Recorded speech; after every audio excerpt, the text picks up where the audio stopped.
حالا میخوام برم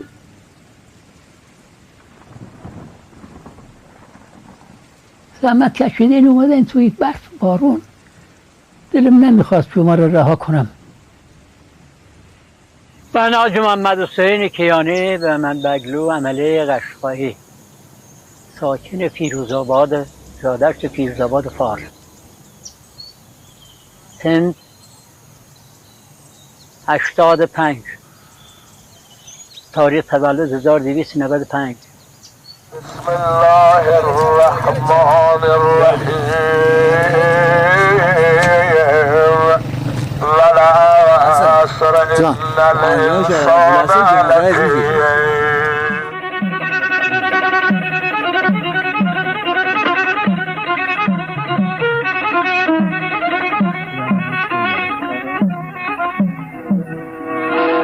چهاردهم مرداد 1354 آقای رودخان گلگیپور شده قلعه قرنطینه و ترمش یک نو ترمش یک نفر کمحال و هم شالار چی رو من تماشا دیدم.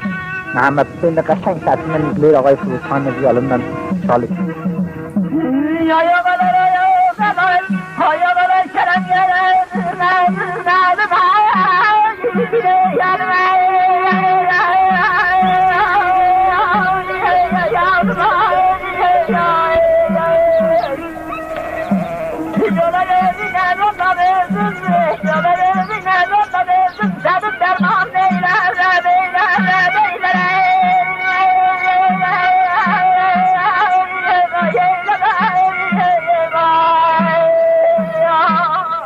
چندین سال، 50 سال چیزی بالا و پایین در اینجا ساکن بودم. 30 سال، در حدود 28 سال 30 سال ایلات بودم، سوارت برای سرحد، برای گرمسیر. هر جا جشنی باشد، هر جا یک صحبتی باشد، هر جا یک گفت لوفتی باشد، من همش حاضر بودم تا کنون که حالا هم که معلوم است به دشت نمنان برم، منم میخوان میبرن، جای دیگر ها بیان، اهواز میبرن، تهران بردن، شیراز همچنان.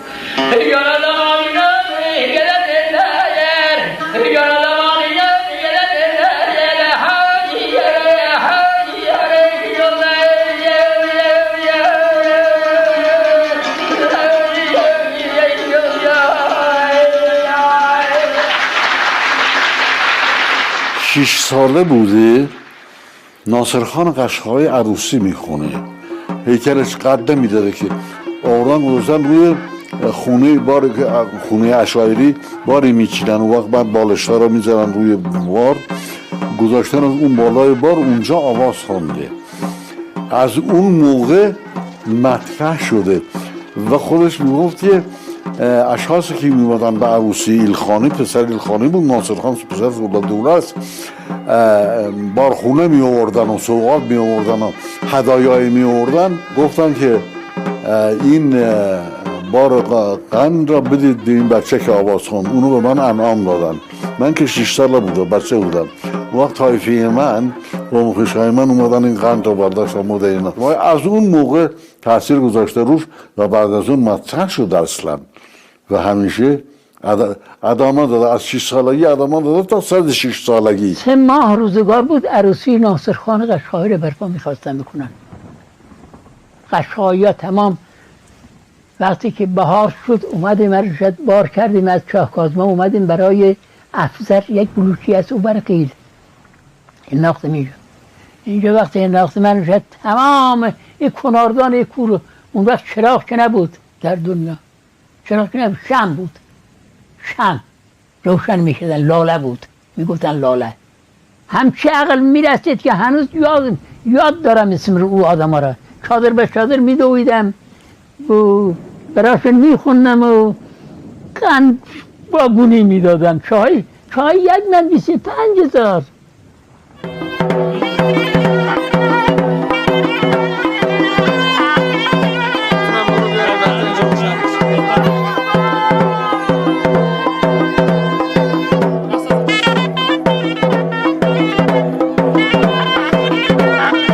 دستگاه ایلخانی به عنوان مرکز قدرت قشقایی بوده و به همین لحاظ محل تجمع افراد برجسته از هر طایفه و تیره، اما از سلحشوران، جنگجویان، کاردانان، هنرمندان و سایر اقشار بوده. دستگاه ایلخانی در هر شرایط باعث تنعم افراد بوده و به نوعی ارتزاق می‌کردند. آقای کیانی هم به عنوان یک هنرمند مشمول این قضیه بوده و به دور از این جمعیت نبوده.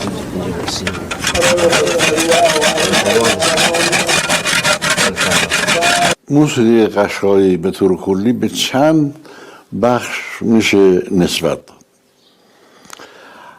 اول از لالایی مادرها شروع میشه، بعد میشه گفتش موسیقی خار، زنان و دختران قشقایی چه در حین بافندگی چه در حین ریسندگی آوازهایی میخونن یا در حال کوچ تصنیفهایی دارن میخونن. و یکی موسیقی مخصوص ساربون هاست، دارغه ها، چون اشای معمولا وسیله نقلیش حیوانات دیگه به شتر احتیاج دارن، شتر داری و اینها، اونها اون دارغه هایی که شتر را پرورش میدن خودشون برای خودشون یه موسیقی دارن که میگیم موسیقی دارغه ها.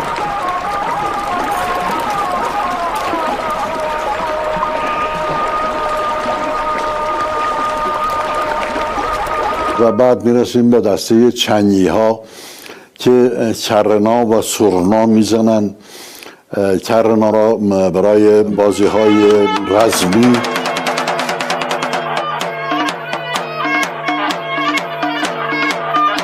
سرنا را برای رقص و اینها.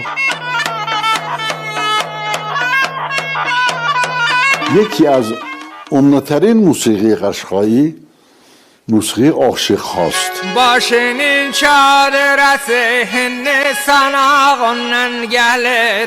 Başının çadırası hinni sana qonan gelir. Deməgi uğur məral qalxıb otağından gelir. ما در قشقایی از موسیقی عاشق ها 4 دستگاه داریم: نگار محمود، غریب شاه صنم، کوروغلو و کرم اصلی.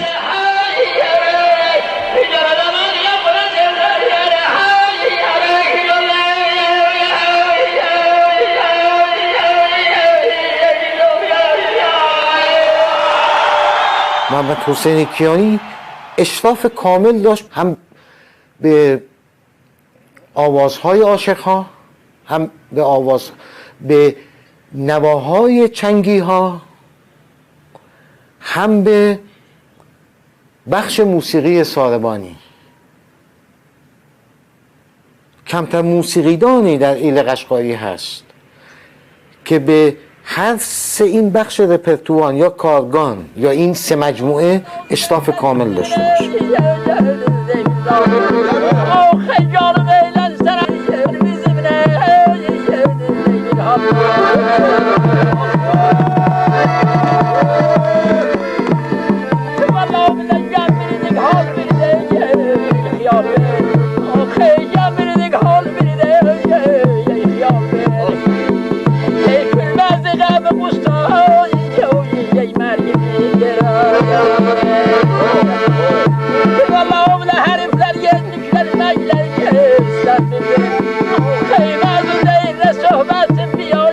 آوازهای قشقایی خیلی متأثر از فضاهای آوازی که تو اون منطقه بسیار قدرتمند بوده، آوازهای دشتی بوده، دشتی منطقه دشتی و دشتستان. و باز موسیقی هایی که باز تو اون منطقه ریشه توی موسیقی آوازی خیلی غنی داشته. موسیقی شوشتر هست که اصلا یکی از مهدهای موسیقی آوازی و ردیفی ایرانه که خیلی تأثیر زیادی تو موسیقی فارس داشته. قطعاً این تأثیر و تأثیرات، این ارتباطات تأثیر زیادی رو تو موسیقی قشقایی گذاشته.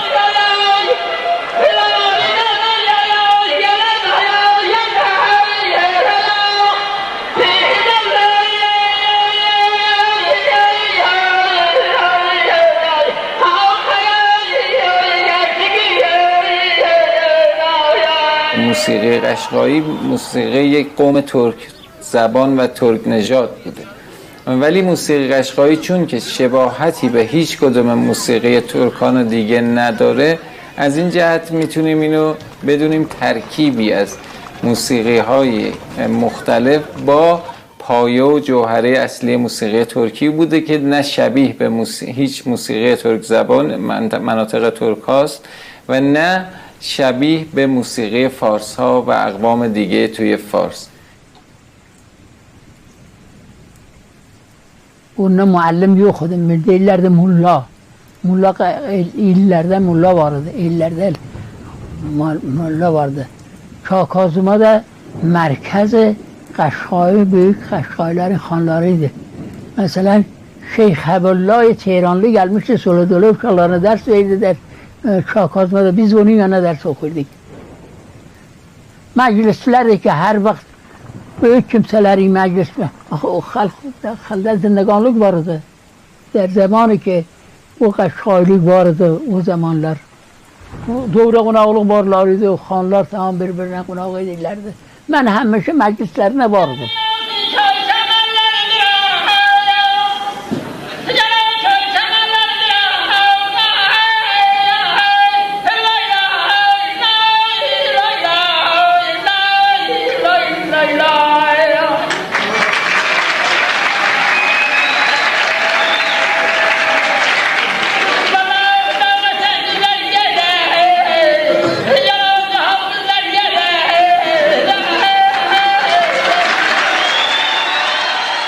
بچه ها معمولا میرن کلاس 5-6 سال 10 سال سولفژ میخونن، ریتم میخونن، تمام اینا رو زحمت رو میکشن تا خارج نخونن. اون وقت میشن آوازه خون یا موسیقیدان. محمد حسین کیانی نخونده ملا بود. استادımız Nekisa'yı buzurg. Davud Nekisa. Davud Nekisa, Hadi Nekisa ki tarzanıdı ha. खूب tarzanı Qaşqayıdı. Hadi Nekisa'nın babası Davud Nekisa. O mən oturacaqdım, o çala, sitarla, violonla çala, o vaxt derler kögür, kemançə. Mən səslənəm, mən irliyəm. Mən danışam, mən irliyəm. Mehribanlıq edərlər, mən ərzəməyəm, bunu korezor olmayam, danışam. Bəli, o Davud Nekisa. بين يدي الساعة الله أكبر اللهم صل على محمد وآل محمد وبارك على محمد وآل محمد وارحم محمدا وآل محمد آهی کتنده bu hicran آه جان قربان ne demiş ben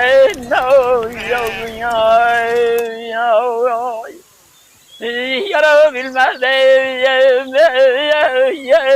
yetmezdim canım ya kurban ayık bilmezdim yetmedim canım kurban Yana samga ya ya ya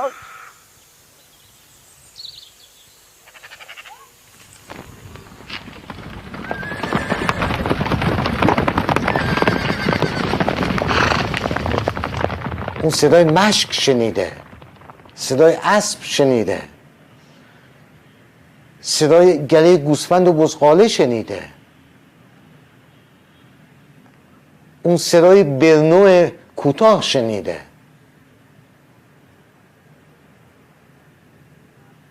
اون صدای سلحشوری شنیده، اون صدای شیون زنها رو شنیده،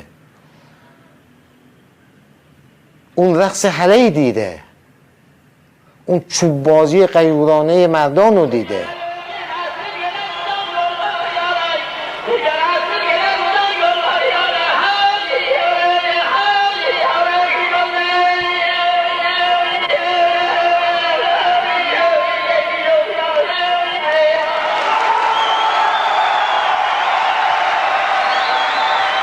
حرف دل قشقایی ها رو میزد. آقای کیانی با موسیقیش دقیقا بازتاب زندگی خود ایل بود. کلامی که انتخاب میکرد دقیقا بازگوی تمام اون جریاناتی که در زندگی مردم ایل میگذشت. داستان زندگی ایل بود.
تمام عضلات صورتش حرکت میکرد، تمام مردمه که چشمش حرکت میکرد، ابروهاش حرکت میکرد، برای که این صدا از وجودش خارج میشد و این وجودش در ارتباط نزدیک بود با زندگی طایفه های مختلف ایل قشقایی.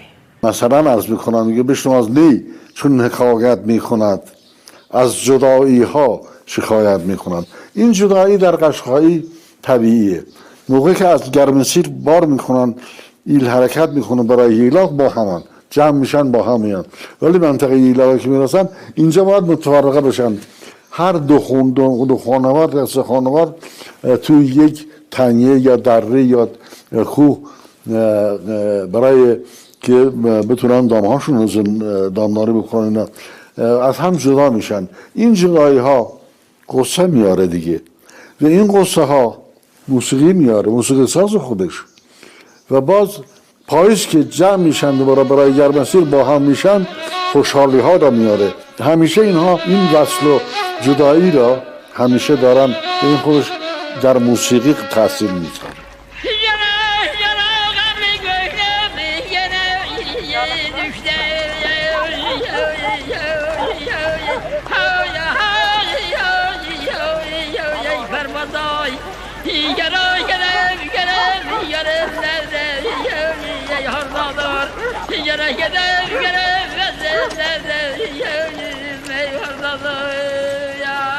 Ayrılan hiç yeri bakmayan yarım, yari ki cıda şudu ve hiç ağab nigah nekerdi, harda başın qalmaqala düşübdür. Ne midinem der kuza sereti be qalmaqal uftadı, çi be seret umadı. Yad edi ben, yaddan çıkmayan yarım, yari ki beni yad bikuni ve az yadı benim der nemiri. Bir vefayar ne xiyala düşübdür. Yarı bir vefada çi xiyali افتادی؟ تو خیال من هست برام تو خیال تو هست، ولی از هم دیگه جداییم. این جدایی ها رو موسیقی می درست میکنم، احساس میاره، شعر میاره. محمد حسین کیانی 90 سال 80 سال 70 سال با این ایل کوچ کرد، زندگی کرد، با همه غم ها و شادی های این ایل زندگی کرد، همه مشکلات ایل رو دریافت کرد، همه شادی هاشون رو فهمید، همه غم هاشون رو فهمید و اینها ریخته شد در دلش و دلش ریخته شد در آوازش. محمد حسین کیانی در اوج قدرت ایل قشقایی ایل رو درک کرد. در زمانهای سرکوبهای بزرگ دوره شاه و اعدامهای بزرگ دوره شاه اون رنجهای ایل رو فهمید. صدای محمد حسین کیانی صدای ایل، سرانیل و قشقایی رو میبردن در دروازه کازرون شیراز، جنازه کشته شده اینا رو به دار میزدن.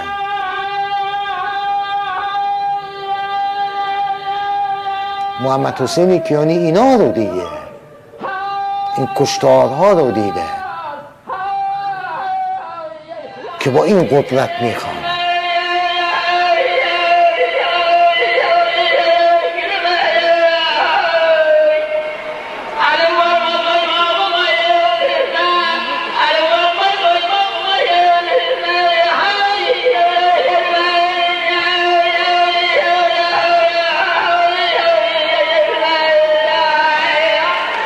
همه دردهای خود رو تو صدای آقای کیانی میدیدن، حس میکردن، با صدای آقای کیانی زندگی میکردن و لذت میبردن. همه بگن محمد رسول الله.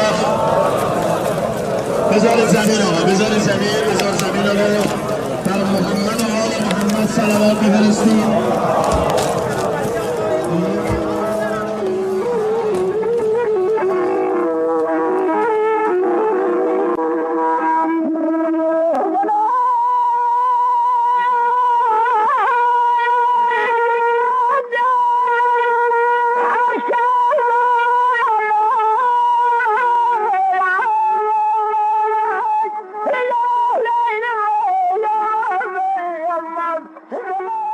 محیطی که آقای کیانی بخش زیادی از عمرش و بخش جدی فعالیت حرفه‌ای موسیقیش رو توش قرار گرفت، محیطی بود که روستای جایدشت در نزدیکی فیروزآباد. اون محیط باز در همسایگی آقای کیانی بودن و آقای منصورخان بهمنی از بخش چنگیام، استاد فیلی، استاد گنجی، اینا همه تو اون محدوده وجود داشتن. اون باغ تقریبا میشه گفت محفلی بوده طولانی مدت برای تمرین، برای برگزاری بزم‌های دوره همی و اجرای موسیقی قشقایی که هر روز اونجا توی اون باغ این برنامه برگزار میشده. باغ غلامرضا خان، آقای استاد کیانی میرفتن اونجا، آقای استاد نکیسا، استاد گنجی، استاد فیلی، استاد منصورخان بهمنی. اون محفل خیلی تأثیر میذاره، یعنی همه این افراد به نوعی تو اون روزها در شکلگیری شخصیت موسیقای همدیگه و همدیگه کمک میکنه.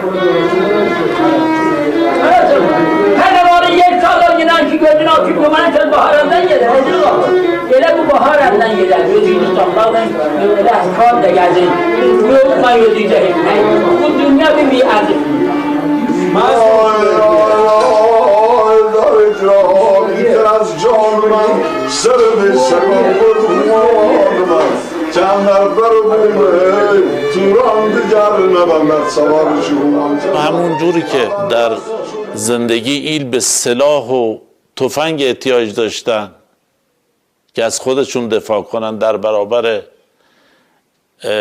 درندگان، در برابر افراد متجاوز، در زندگی سخت خودشون هم احتیاج به موسیقی داشتن که با موسیقی زندگی و روحیه خودشون رو حفظ کنن. شبها با موسیقی زندگی میکردن، موقعی که از هم دور میموندن باز موسیقی به دادشون میرسیده.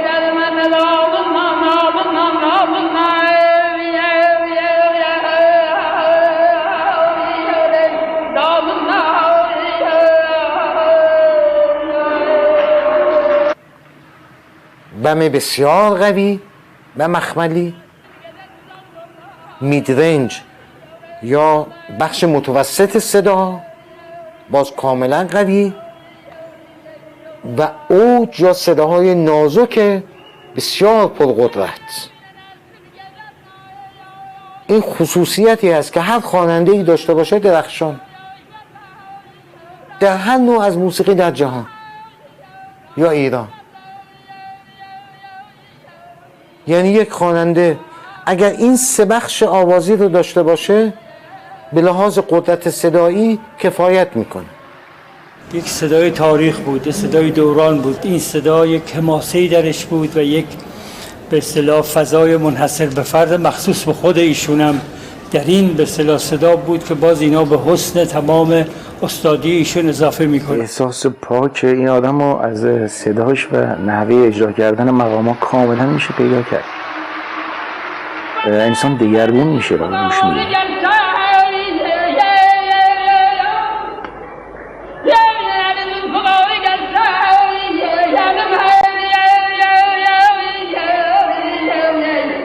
حس تأثیرگذاری اون صدا از نظر آکسنت هایی که داشت و در حقیقت تمام فضاها و حالت هایی که اون صدا داشت یک مجموعه رو به وجود می آورد که کار هر کسی نیست.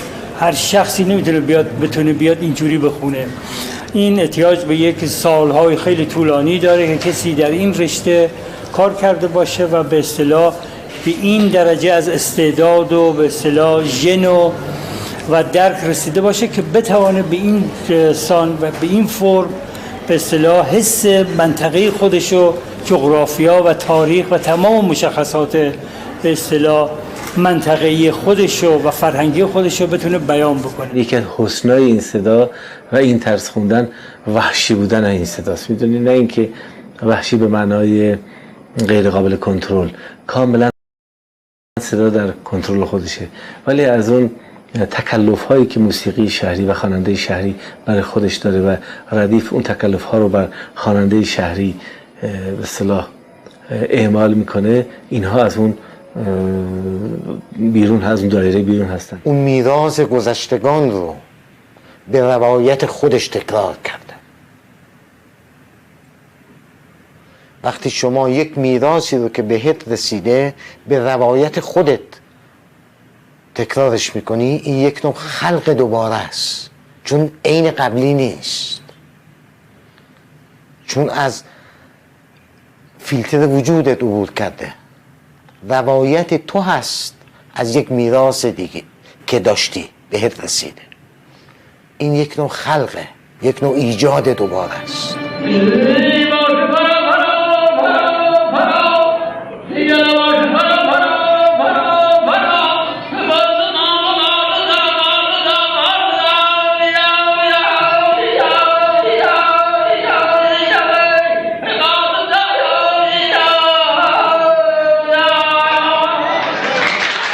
مغناطیس، محمد حسین کیانی مغناطیس داشت وقتی میخوند. یک مغناطیس از وجودش متساعد میشد. اصلا مهم نبود شنوندش ترکی قشقایی میفهمید یا نه.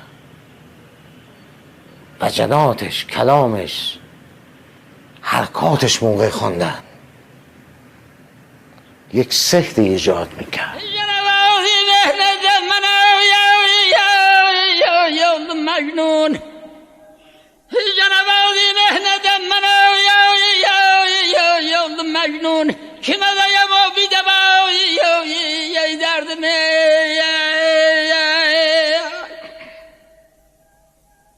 والا فرق بی ظلمنان بغرا یا بیول مشقان جنبازی بی ظلمنان بغرا مشقان دما گل هر نازنای ای درد می یا دما گل هر نازنای ای درد می مغناطیس داشت وجودش. این کمتر در خواننده ها پیدا میشه یا در نوازنده ها پیدا میشه. مایول و الماء شمیر و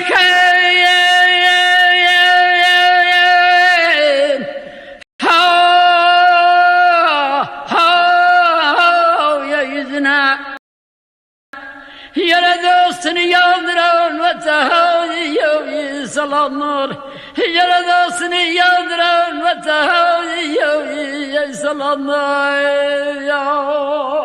گشتل مشوخ گزله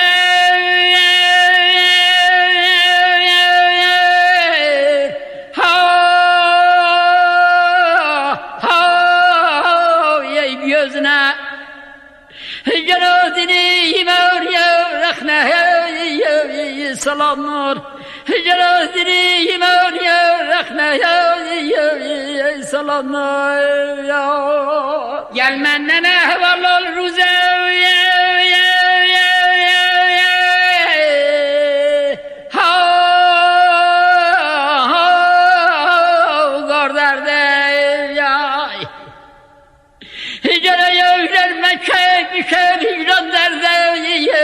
یار درده جلو مچک میشه هیجران درده یار درده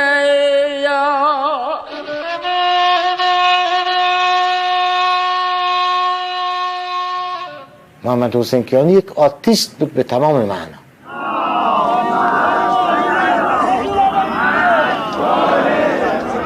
منظومه اصلی کرم از جمله منظومه هایی که آقای کیانی بهش خیلی تسلط داشته و اونو به شکل آوازی میاد مطرح میکنه.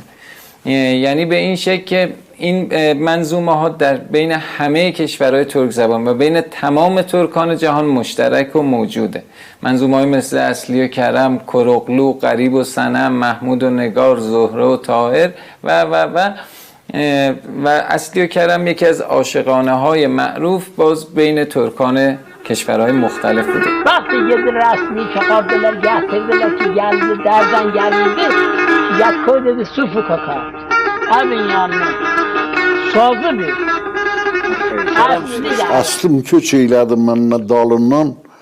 Aslım giden uzak yollarına yol. Vakti ki yine mi گفت موی بر بدن هر جوان و هر پیر و هر کودک قشقایی سیخ میشد. کرم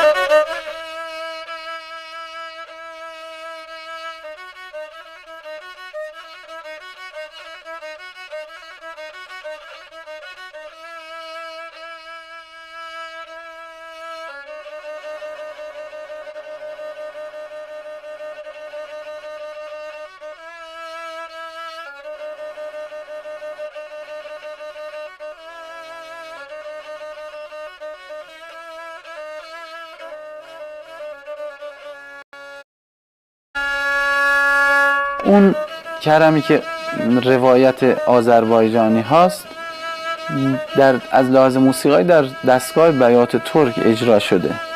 اون کرمی رو که به روایت آقای کیانی هست در دستگاه شور روایت شده. یه چیزیه مثلا شبیه فرض کنید که رومئو و جولیت غربی ها که شکسپیر نوشته. من نمیگم که نمیخوام مقایسه بکنم بگم مثل اونه یا بالاتره یا پایینتره فلان اینا، میخوام اثرشو بگم. وقتی داستان تمام میشه تو داستان شکسپیر آدم چقدر ناراحت میشه که دوتا عاشق و مشغول دوتاشون هم میمیرن. توی کرم هم اینجوریه، هم کرم میمیره هم اصلی میمیره. آقای کیانی رو میشه به واسطه اجرای خوب آهنگ ها صاحب سبک دونست. آهنگ کرم هم متعلق به عاشقهای ماست. خب کرم و اصلی نمود بارز عشق تو کلام آقای کیانی پیداست و اصلی ترین شاخص اون قصه کرم هست. عاشق و معشوق نبیلسن ارمنی کیمنر مسلمان ندار. این جمله که عاشق و معشوق چیه میدونه اسلام چیه یا ارمنی یعنی دین مسیحیت چیه. بعد کیانی اینو بسیار با تاکید این قسمت رو در هر اجرایی که داشته ارائه میده که با یه حالتی که عاشق و معشوق نبیلسن ارمنی کیمنر مسلمان ندار. مقام عشق از همه چیز بالاتر میره. یعنی دین و مذهب جایگاه خودش رو ارزش خودش رو داره ولی مقام عشق بسیار مرتبه های بالاتری رو از اون پیدا میکنه. کرم پسر زیادخان بود. زیادخان ترک بود. اصلی دختر کشش ارمنی بود. در خواب همدیگر رو دیده بودن، با هم عاشق معشوق شده بودن. چندین سال در بند همدیگر بودن. ارمنی نمیگذاشت که نمیخواست که با اصلی را بیزارت کرم با کرم ازدواج کند پهلوی هم بشیند. آخرم نگذاشت.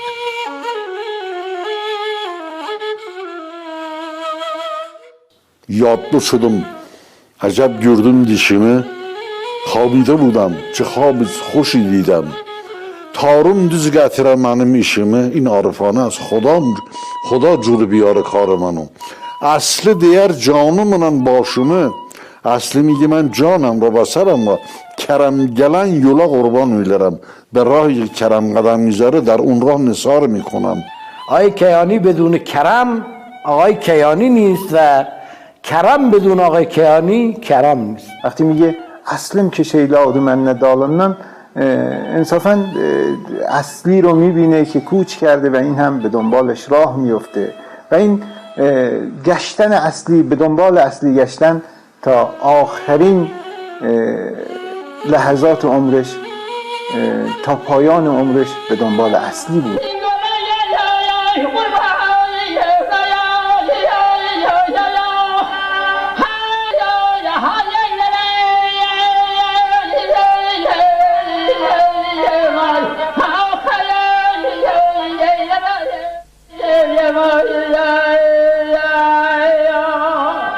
کیانی ناله میکرد، برای کرم ناله میکرد، به کرم انتقاد میکرد. کجا داشتی میرفتی که اینجوری به سرت بیاد؟ میشه گفت همون اذان مؤذنزاده اردبیلی که یک بار به دنیا اومد، یک بار یک اذان گفت و یک بارم از دنیا رفت و این اثر ماندگار شد. کرم اصلی استاد محمد حسین کیانی دقیقاً مثل اذان مؤذنزاده اردبیلی یک بار گفته شده، یک بار از طرف یک خواننده خوانده شده و هیچ کس دیگه تکرارش نمیتونه بکنه به اون در اون حال و هوا و در اون کیفیت. بلبل olam kəm qonam gülümə Bulbul olam kəm qonam gülümə Gülümə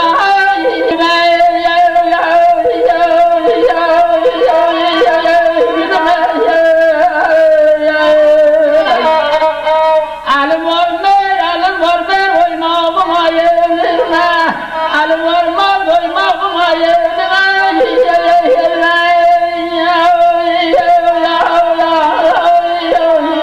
موسیقیش را میخونن گروه ها ولی نه داستان را نمیدونن. کیانی وقتی بنا میشد از این جهتی که بخونه داستان را میگفت و میخوند. این جالب بود، داستان را میگفت و میخوند.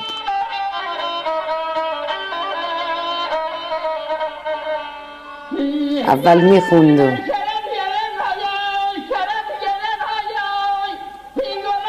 بعدم در بندر شرفخانه موقعی که آقای کیانی میخواست روی صحنه بره اول یک مختصر توضیحی از ایل قشقایی داده شد.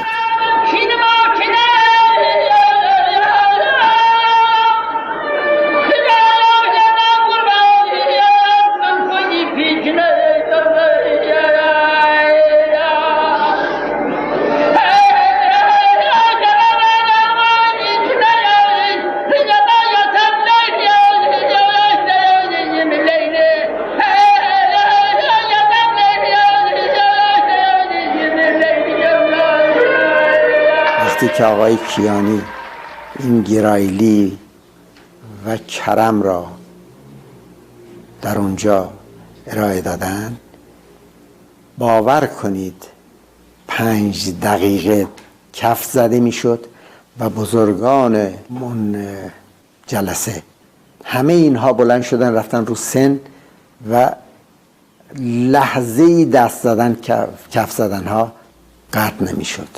اهواز بود که همه زن و مرد گریه میکردن وقتی صدای این بالا میمد که ما چون این هنرمندی داشتیم هنوز اطلاع نداشتیم. در گشتساران صدای هیاهوی مردم بلند بود، این رو دست نگه داشتن.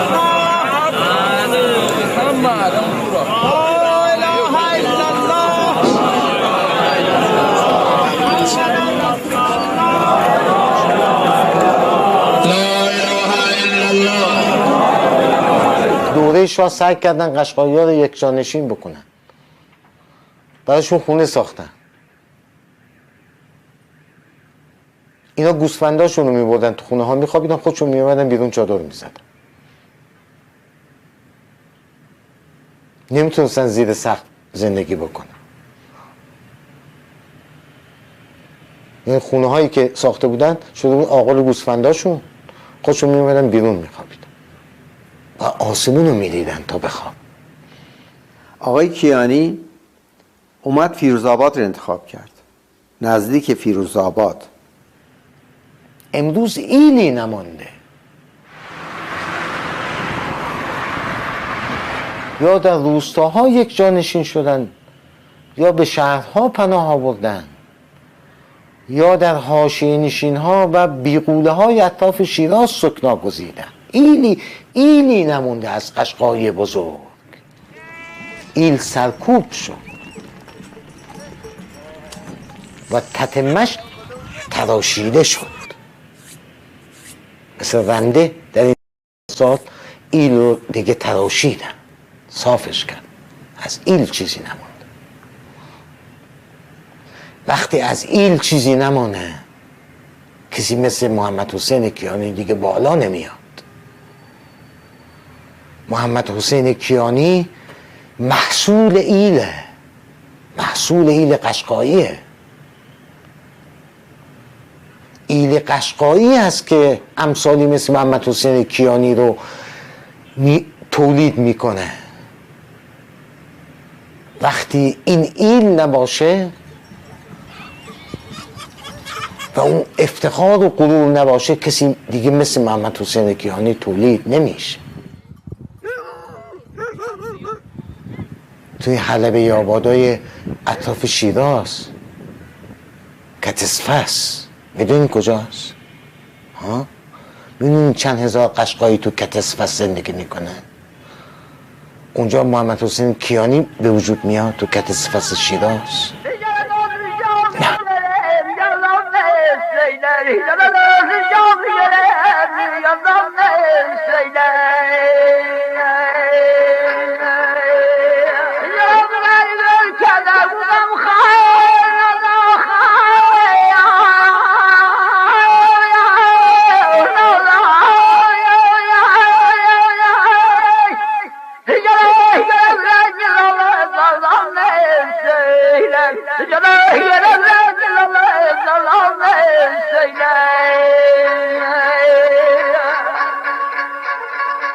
رفت آمد آقای کیانی به رادیو از سال 1300 اوایل سال 1340 شروع شد و همچنان ادامه داشت تا بعد از سال 50 هم من می‌دیدم هر از چندگاهی همراه آینکی‌سایشون به رادیو می اومدن و برنامه‌هاشون ضبط می‌شد و در خلال برنامه عشایر و برنامه صدای روستا صدای آقای کیانی پخش می‌شد.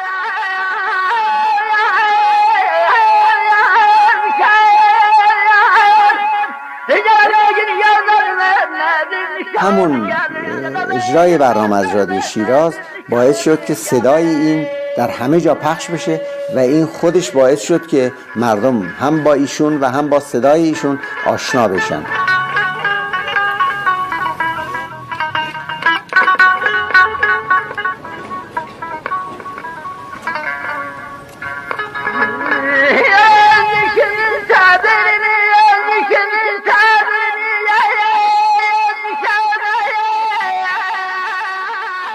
محمد حسین کیانی چون یک خواننده بی‌نظیر بوده، یکی از عرصه هایی که خوانندگی میکرده در مجالس خوانین بود. همیشه جاش در صدر مهمانی های خوانین بود. خب خوانین قشقایی هم معمولا اهل شعر و ادب بودند. بنابراین خیلی علاقه‌مند بودن به شاهنامه. حالا میخوام داستان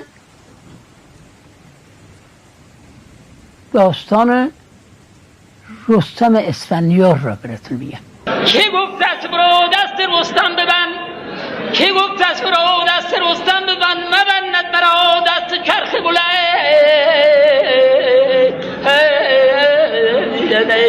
بسی کشتم گرگ شیر و پلنگ و نهنگ تبه شد زهنگام طوری شاهنامه رو بخون که حماسه ازش جدا نمیشد ولی در این حال شما یک فرودایی رو از موسیقی قشقایی در شاهنامه خوانی ایشون میدید.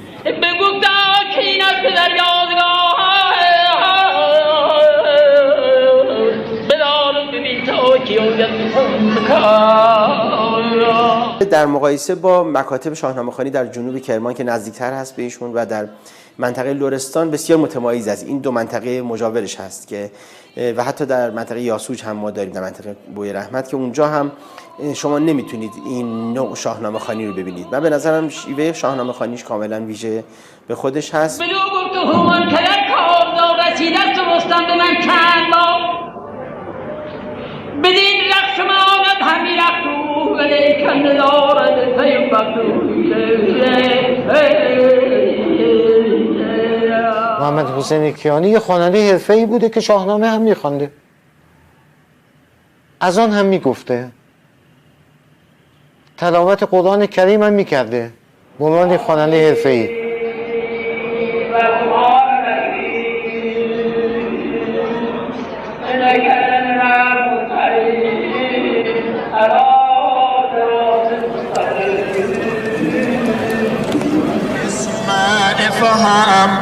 اسمع فهم یا مرحوم حاج محمد حسین.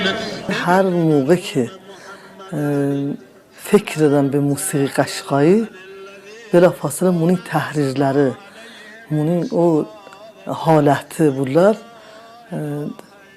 tamam qulağım içində ehsas edirəm ki, tamam el içindəyim. Yəni elə o ləhzə مثل bu ki mən məsələn bu Tehran içində deyiləm. Elə oradayım ki məsələn bizim öz cəşnimiz oradaymış. 14 مرداد 1354 داشت آقای فرودخان گرگینپور تویداد داشت در عرصه قنات میکنه oturmuşak neçə nəfər هم حال و هم uşaqlar içi رو من تماشا دیدم. محمد حسین قشنگ سطحینه izləyir آقای فرودخان ویالونla çalır.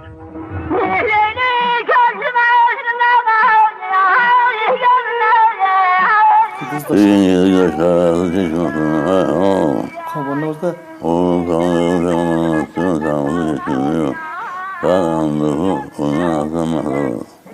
onları da çalırdın sen?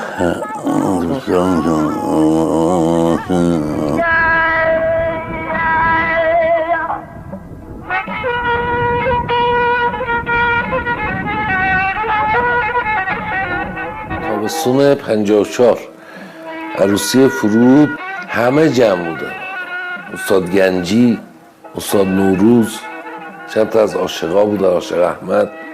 عروسی نزدیک به 40 روز طول کشید.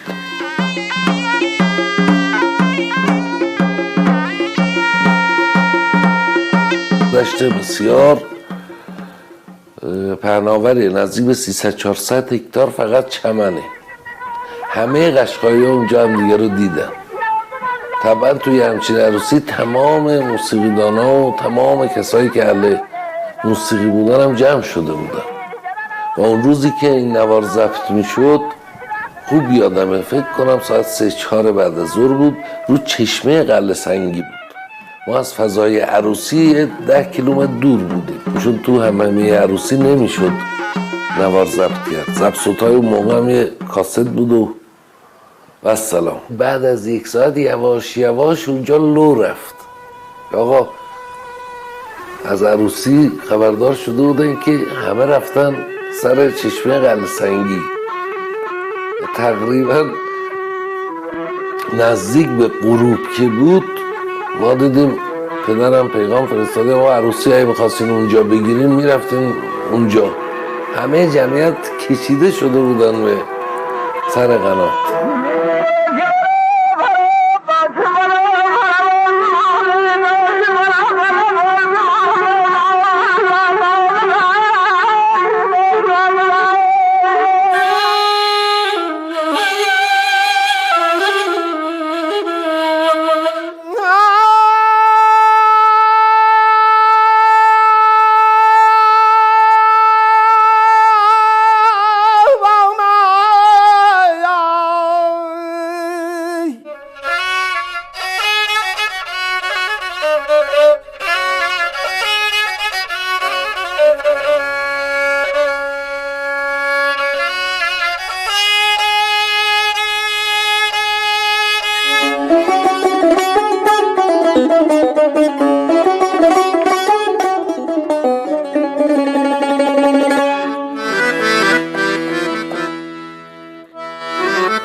رم لنگلای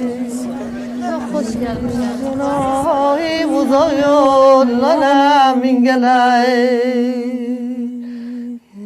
لا لا لا لا لا لا لا های نازلای بابای. محمد حسین کیانی به اعتقاد من بزرگترین و مهمترین خواننده موسیقی قشقایی در قرن اخیر هست. علی مولا